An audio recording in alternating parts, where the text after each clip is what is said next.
depuis que je suis jeune, je voulais revenir sur l'entreprise familiale, donc être en agriculture. Puis je travaillais sur la ferme laitière, puis j'ai eu l'occasion de démarrer à mon compte pour la production d'œufs. Puis à l'automne 2013, j'ai su que j'allais avoir un quota de 6 000 poules pondeuses. Donc c'est mis en branle la construction du poulailler puis le démarrage de l'entreprise qui a débuté ses activités en février 2015. Puis maintenant, on est rendu à 17 000, puis pour 2017, là, on va avoir 18 500 poules pondeuses, donc on prend de la croissance un peu à chaque année. Je dirais que de ne pas avoir peur de foncer, de croire en ses capacités.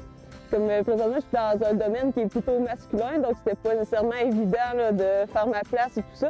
Donc, je pense que c'est vraiment là, de se faire confiance puis de laisser le syndrome de l'imposteur un peu de côté. Au niveau des difficultés qui ont été rencontrées dans le démarrage de l'entreprise, je pense qu'un des gros points, ça a été les garanties.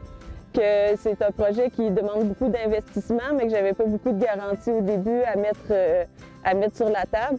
Donc, j'ai quand même été bien accompagnée de ce côté-là. Puis j'ai eu des prêts aussi où les institutions financières ont pris le risque, puis aussi d'autres organismes qui ont investi dans le projet sans nécessairement avoir les garanties pour. Puis ça a été vraiment un gros plus. Que si j'avais pas eu cette aide-là, je crois pas que ça aurait été possible de démarrer.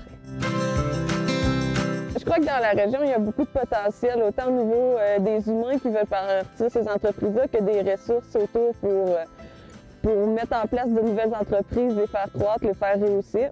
Donc, je crois que c'est un terreau fertile pour l'entrepreneuriat.